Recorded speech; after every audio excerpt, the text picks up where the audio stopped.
Hello guys, आज के हमारे लेक्चर का टॉपिक है in string function in SQL, जिसे हम कह सकते हैं in string is equals to in this string. तो अब ये इन स्ट्रिंग फंक्शन का यूज़ क्या है कि मान लीजिए कि आपके पास एक टेबल है और उसमें से आपको एक वर्ड ढूंढना है, या तो फिर आपको एक लेटर ढूंढना है, या तो फिर एक पर्टिकुलर अल्फ़ाबेट ढूंढना है। तो फिर आप क्या करोगे? तो इन केसेस में हम इन स्ट्रिंग फंक्शन का यूज़ करते हैं। तो उसके लिए मैंने यहाँ पर एक टेबल बनाया है, मैं आपको दिखा देता हूँ ज़रा। उस टेबल का नाम है मैगज़ीन,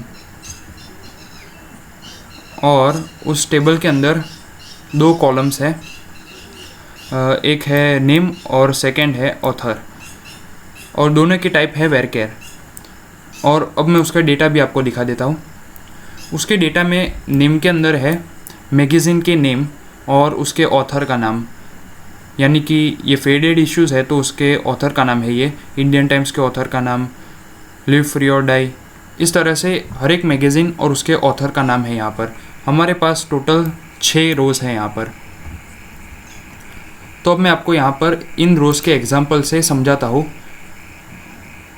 कि आज का हमारा टॉपिक कहना क्या चाहता है। तो यहाँ पर सबसे पहले तो मैं हमारे टेबल को एक बार रिकॉल करता हूँ। तो यहाँ पर मैं लिखता हूँ सिलेक्ट स्टार फ्रॉम मैगज़ीन, और अब मैं इसे रन करता हूँ। तो यहाँ पर हमारे पास 6 रोज़ आ चुकी है नेम और ऑथर की। अब मुझे उसमें से सिर्फ ऑथर्स के नेम चाहिए। तो आप जानते हो यहाँ पर सिर्फ सिलेक्ट ऑथर फ्रॉम मैगज़ीन करेंगे, क्योंकि ये सब आगे हमने हमारे लेक्चर्स में देख लिया है, लेकिन फिर एक रिवीजन के तौर पे। तो ऑथर्स के नाम सिर्फ हमारे पास यहाँ पर आ जाएंगे। अगर आपको सिर्फ नेम चाहिए मैगज़ीन के, तो यहाँ पर आप लिख दीजिए सिंपली नेम, तो आपके सामने सारे के सारे नेम प्रस्तुत हो जाएंगे। तो अब हम बढ़ते हैं हमारे मेन टॉपिक की ओर, इन स्ट्रिंग फंक्शन। मैं वापस से एक बार सिर्फ आपको ऑथर्स के नेम दिखाना चाहूँगा, क्योंकि वहाँ से हमें एक एग्जांपल स्टार्ट करना है। तो अब ये ऑथर है हमारे पास।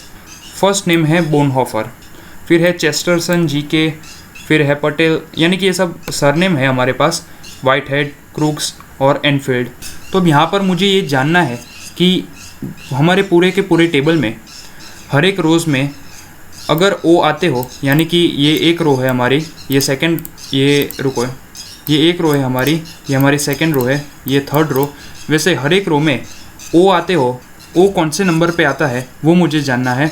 तो मैं यहाँ पर लिखूँगा सिलेक्ट ऑथर, और तो और यहाँ पर मैं इन स्ट्रिंग फंक्शन को लगाऊंगा, और उसके बाद मैं वापस से लिखूँगा ऑथर कॉमा, इन्वर्टेड कॉमास के अंदर मुझे जो अल्फ़ाबेट सर्च करना है वो मैं लिखूँगा। तो अब मुझे यहाँ पर सारी रो में से ओ कौन से नंबर पे आता है स्टार्टिंग से वो ढूंढना है, तो मैं यहाँ पर लिखूँगा ओ, और अब मैं इसे रन करता हूँ। लेकिन उससे पहले मैं आपको कहता हूँ कि ये देखिए, सबसे फर्स्ट है बोनहोफर, उसमें ओ आता है सेकेंड नंबर पे। चेस्टरटन, उसमें है 1 2 3 4 5 6 7 8 9, 9th नंबर पे आता है, और थर्ड में तो ओ है ही नहीं, फोर्थ में भी नहीं है, और फिफ्थ में ओ आता है थर्ड नंबर पे। तो यहाँ अब मैं इसे रन करता हूँ। तो अब ज़रा हम आउटपुट देखते हैं इसका। यहाँ पर है इन स्ट्रिंग ऑथर, और हमने यहाँ पर जो फाइंड किया है अल्फ़ाबेट उसका नाम, यानी कि हमने यहाँ पर ओ फाइंड किया है। तो यहाँ पर जैसे मैंने कहा था सेकेंड नंबर पे है, फिर सेकेंड रो में 9th नंबर पे ओ आता है, थर्ड रो में ओ नहीं है इसलिए 0, फोर्थ में भी ओ नहीं है इसलिए 0, फिफ्थ रो में थर्ड नंबर पे आता है इसलिए यहाँ पर आ चुका है 3, और लास्ट में हमारे पास 12th नंबर पे ओ आता है। तो इस तरह से आपको कोई भी पर्टिकुलर वर्ड या फिर अल्फ़ाबेट या फिर पूरा का पूरा सेंटेंस अगर आपको मालूम हो तो आप यहाँ से ढूंढ सकते हो। अब आप में से बहुत लोग ऐसा सोच रहे होंगे कि यहाँ पर तो 2 ओ है क्रूक्स के अंदर, तो अगर एक सेंटेंस में या फिर एक वर्ड में 2 ओ हो, या फिर 2 ए हो, बी हो, सी हो, कोई भी 2 अल्फ़ाबेट एक साथ हो एक वर्ड में या फिर एक सेंटेंस में, तो फिर हमें कैसे पता चलेगा कि सेकंड वाला अल्फ़ाबेट कहाँ पर है? तो उसके लिए ज़्यादा कुछ नहीं करना, हमें सिर्फ थोड़ा हमारी क्वेरी में चेंज करना है। यहाँ पर हमने लिखा है सिलेक्ट ऑथर इन स्ट्रिंग, उसके बाद ऑथर, फिर हमें ओ ढूंढना है। सिंपली मैं यहाँ पर एक कॉमा करूँगा और 1 लिखूँगा, कॉमा के बाद वापस से 2 लिखूँगा, यानी कि जो हमारा सेकेंड नंबर पे आता हो उसके लिए ये क्वेरी है। अब मैं वापस से इसे रन कर, तो अब हमारे पास आउटपुट आ चुका है। बोनहोफर में फर्स्ट ओ आता था सेकेंड पे, अब हमारे पास ओ है 3, 4th और 5th नंबर पे। तो यहाँ पर 5 लिख के आ चुका है। उसके बाद क्रूक्स में फर्स्ट ओ था थर्ड पे, और अब सेकंड ओ हमारे पास आ चुका है फोर्थ पे। यानी कि आपको कोई भी सेम अल्फ़ाबेट सेकंड नंबर पे अगर आता हो तो ढूंढ सकते हैं। अब मान ली कि आपको इसमें से एक पूरी सरनेम याद है, यानी कि मैंने कहा था अल्फ़ाबेट या फिर वर्ड या फिर पूरा सेंटेंस अगर आपको ढूंढना हो तो मिल जाएगा। तो अब तक तो सिर्फ एक अल्फ़ाबेट के बारे में बात कर रहे थे, लेकिन अब आपको विलियम नाम याद आ गया कि भाई मेरे दोस्त का नाम विलियम है, मैं उसे ढूंढना चाहता हूँ कि उसकी कौन सी रो है, और उसके ऊपर से मुझे पता चल जाएगा कि उसकी मैगज़ीन का नाम क्या है। तो मैं यहाँ पर लिखूँगा, ये चीज़ मैं हटा दूँगा यहाँ से, ऑथर में इन्वर्टेड कॉमास में विलियम लिख दूँगा, spelling WILLIAM William, spelling mistake ना करें आप, फ्रॉम मैगज़ीन। और अब मैं इसे रन करता हूँ तो अब देखिए अब मेरे पास विलियम आ चुका है। और तो और अब हमें वो भी पता चलेगा कि विलियम कौन से पॉइंट से स्टार्ट हो रहा है। यानी कि अब मैं आपको दिखाता हूँ गिन के, ये देखिए 1 2 3 4 5 6 7 और 8। अब ये कॉमा तक 8 हुआ, फिर कॉमा और W के बीच में एक स्पेस है तो उसको मिला के होगा 9, और W स्टार्ट हो रहा है 10 से, यानी कि विलियम हमारा 10 से स्टार्ट हुआ। और आप देखें तो दूसरे सब में 0 है, क्योंकि विलियम सिर्फ एक ही नाम है, विलियम क्रूक्स। तो मैं आशा करता हूँ आपको यहाँ तक सब समझ में आ चुका होगा। इंस्ट्रिंग क्या काम करता है, पूरा सेट ऑफ कैरेक्टर्स ढूंढता है और उसका नंबर हमें दे देता है। तो ये एक बहुत ही बढ़िया फीचर है ओरेकल का। अब अगर आपकी इच्छा हो तो आप ये ढूंढना चाहें कि कॉमा के आगे ये पूरा जो वर्ड है बोनहोफर, मतलब ये सरनेम है एक बोनहोफर, तो उसके कितने कैरेक्टर्स है। तो अब मैं यहाँ पर उसके लिए भी आपको एक बता देता हूँ। और फिर ये पटेल है, उसके कितने कैरेक्टर्स है, वाइट हेड है, उसके कितने कैरेक्टर्स है, कॉमा को मिला के सबके कैरेक्टर्स हम ढूंढना चाहते हैं। तो यहाँ पर वो भी हमें ये दे देगा कि टोटल ये कितने कैरेक्टर से बना हुआ है हमारा वर्ड। तो अब मैं यहाँ पर लिखूँगा select author in string, author comma, और सिंपली मैं यहाँ पर इन्वर्टेड कॉमास के अंदर कॉमा करूँगा। यानी कि ये क्या करेगा, कॉमा तक जितने भी अल्फ़ाबेट्स है वो हमें डिस्प्ले कर देगा। तो अब मैं इसे रन करता हूँ। बोनहोफर है 11 अल्फ़ाबेट्स का, यानी कि 11 कैरेक्टर्स का है बोनहोफर।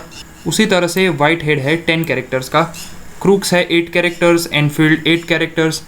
तो आपको मालूम पड़ जाएगा कि जो सरनेम्स है ऑथर की वो कितने कैरेक्टर्स की है। अब अगर आप कहे कि नहीं मुझे कितने कैरेक्टर्स की है वो लेंथ नहीं चाहिए, मुझे सिर्फ सरनेम ही चाहिए, यानी कि जो हमारे पास यहाँ पर नाम और सरनेम दोनों मिक्स है, बोनहोफर, डिटरिच, उसके बदले मुझे सिर्फ और सिर्फ सरनेम चाहिए जैसे कि बोनहोफर। तो उसके लिए हम क्या करेंगे, तो उसके लिए भी हम यूज़ करेंगे इन स्ट्रिंग फंक्शन का। लेकिन उसके साथ मैं एक और चीज़ का यूज़ करूँगा, जो भी हमारा एक फंक्शन का टाइप है, जो है सब स्ट्रिंग। अब सब स्ट्रिंग का काम क्या है कि वो हमें कैरेक्टर्स को रिट्रीव करके देगा एक स्ट्रिंग के अंदर से। तो अब मैं यहाँ पर लिखता हूँ सिलेक्ट ऑथर कॉमा सब स्ट्रिंग, उसके अंदर मैं लिखूँगा ऑथर, क्योंकि मुझे ऑथर की सरनेम्स चाहिए, कॉमा 1 कॉमा। अब मैं यहाँ पर यूज़ करूँगा इन स्ट्रिंग का, और वापस से मैं लिखूँगा ऑथर कॉमा, और अब मैं यहाँ पर इन्वर्टेड कॉमास के अंदर वापस से एक कॉमा डालूँगा। उसकी वजह है क्योंकि कॉमास के आगे वाले मुझे चाहिए जो है हमारी सरनेम। अब ओरेकल ऐसे नहीं पहचानता कि सरनेम कौन सी है और नेम कौन सा है, उसे सिर्फ उतने से मतलब है कि मुझे कॉमा के आगे वाले वर्ड को प्रेजेंट करना है या फिर कॉमा के पीछे वाले वर्ड को प्रेजेंट करना है। लेकिन अभी के लिए हमें सरनेम चाहिए। तो अब मैं लिखूँगा यहाँ पर -1, यानी कि ये मुझे कॉमा के आगे वाले सारे के सारे वर्ड्स दे देगा, और सेमीकोलन। अब मैं रन करता हूँ इसे। ओ सॉरी, फ्रॉम मैगज़ीन लिखना ही भूल गया, फ्रॉम मैगज़ीन। और अब मैं इसे रन करता हूँ। तो अब आप देखिए यहाँ पर हमारे पास सारी की सारी सरनेम्स आ चुके हैं, Bonhoeffer, Patel, Whitehead, Crookes, Enfield. तो ये यूज़ था सब स्ट्रिंग का। और ये -1 का मतलब है कॉमा से एक अल्फ़ाबेट आगे, यानी कि ये जो कॉमा है उससे एक गिनती आगे के सारे अल्फ़ाबेट्स ये हमारे सामने रखेगा। अब अगर मुझे नेम चाहिए तो मैं यहाँ पर ज़्यादा कुछ छेड़छाड़ी नहीं करूँगा, यहाँ पर मैं सिर्फ लिखूँगा +2। तो ये क्या करेगा, कॉमा से 2 अल्फ़ाबेट के बाद जो स्टार्ट होता है, एक तो वो खुद और उसके बाद जो हमारे स्पेस है वो, वहाँ से हमें ये डिस्प्ले करना स्टार्ट करेगा। तो मैं वापस से इसे रन करता हूँ। तो अब देखिए, अब यहाँ पर हमारे पास एक एरर आ चुकी है क्योंकि यहाँ से मैंने 1 हटाया नहीं है। ये 1 का बेसिकली मतलब है कि फर्स्ट अल्फ़ाबेट से स्टार्ट करो और ओवर करो +2 तक, यानी कि अगर कॉमा से हम +2 ऐड करें तो D तक ख़त्म होगा वो, और आगे हमने कॉमा से -1 लेकर ख़त्म किया था तो R तक हुआ था। लेकिन यहाँ पर मैं ये सिंपली 1 को हटा दूंगा, जिससे ये डायरेक्ट +2 से ही स्टार्ट करेगा। तो अब मैं इसे रन करता हूँ। तो अब सिर्फ मेरे पास नेम्स आएंगे, GK, तीर्थ, जॉर्ज, उस तरह से। अब अगर आपको नेम और सरनेम दोनों साथ में डिस्प्ले करने हो लेकिन कॉमा के बगैर, यहाँ पर हमारे पास नेम और सरनेम दोनों साथ में ही है लेकिन बीच में एक कॉमा हमारे पास है। अगर इस कॉमा को रिमूव करना हो तो हम क्या करेंगे, तो उसके लिए भी यहाँ पर मैं क्वेरी लिखता हूँ। सिंपल है, हम सबस्ट्रिंग और इनस्ट्रिंग के बीच में ही खेलते रहेंगे। यहाँ पर सिलेक्ट ऑथर कॉमा सबस्ट्रिंग, यानी कि ये पूरी की पूरी स्ट्रिंग रिट्रीव करेगा, यानी कि ये पूरा वर्ड जो है सरनेम और नेम का वो हमारे डेटा में से फैच करेगा। रिट्रीव का मतलब है लेना। और ब्रैकेट्स में मैं लिखता हूँ author comma in string, bracket में ऑथर, उसके बाद मैं कॉमा करूँगा और इन्वर्टेड कॉमास के अंदर कॉमा, और यहाँ पर मैं दूंगा +2, यानी कि नाम फर्स्ट आएगा। समझे? +2 का मतलब है नेम से स्टार्ट करेगा, कॉमा से +2 यानी कि D, यहाँ पर G, यहाँ पर T, यानी कि ये उल्टा करके हमें देगा, नेम फर्स्ट और सरनेम बाद में। यहाँ पर है सरनेम फर्स्ट और नेम, तो +2 हमने किया और उसके बाद मैं ये सिंबल यहाँ पर लगाऊंगा। अगर आपने हमारे प्रीवियस लेक्चर्स देखे हो तो आपको मालूम होगा कि ये सिंबल क्या रिप्रेजेंट करता है। ये कॉन्केट फंक्शन के सिंबल है, यानी कि 2 स्ट्रिंग्स को आपस में चिपका देना। और अगर आपने ना देखा हो तो मैं वीडियो के डिस्क्रिप्शन में वो कॉन्केट फंक्शंस के वीडियो लेक्चर की लिंक दे देता हूँ। उसके बाद वापस से मैं आगे बढ़ता हूँ और लिखता हूँ सबस्ट्रिंग ऑथर कॉमा 1। अब ये 1 हमने यहाँ पर क्यों किया वो मैंने आगे आपको समझा दिया, लेकिन वापस से मैं कहता हूँ 1 यानी कि स्टार्ट करेगा 1 से, यहाँ से फर्स्ट कैरेक्टर से वो स्टार्ट करेगा 1, उसके बाद वापस से कॉमा और in string brackets author comma inverted commas में कॉमा वापस से और ब्रैकेट के बाहर -1, यानी कि कॉमा से एक कैरेक्टर पहले, यानी कॉमा -1 यानी एक कैरेक्टर पहले R तक के स्ट्रिंग को वो यहाँ पर डिस्प्ले करेगा। और मैं यहाँ पर लिखता हूँ फ्रॉम हमारे टेबल का नाम जो है मैगज़ीन, सेमीकोलन, और अब मैं इसे रन करता हूँ। तो यहाँ पर हमारे सामने आ चुका है सिर्फ ऑथर का नाम और सरनेम, लेकिन यहाँ पर स्पेस नहीं छोड़ी हमने, स्पेस छोड़ देते हैं ज़रा, स्पेस दी और वापस से रन करता हूँ। तो अब देखिए यहाँ पर हमारे पास स्पेस आ चुकी है। ये कॉन्केट फंक्शन है, इसके लेक्चर की लिंक मैं आपको डिस्क्रिप्शन में दे दूँगा। अगर आपने ना देखा हो तो आप वहाँ से एक बार विज़िट कर देना उसे। तो आज के लेक्चर में हमने बात की इंस्ट्रिंग फंक्शन के बारे में और उसके साथ हमने यहाँ पर सबस्ट्रिंग फंक्शन को भी साथ में ले लिया। तो आई होप यहाँ तक आपके सारे कॉन्सेप्ट्स क्लियर होंगे।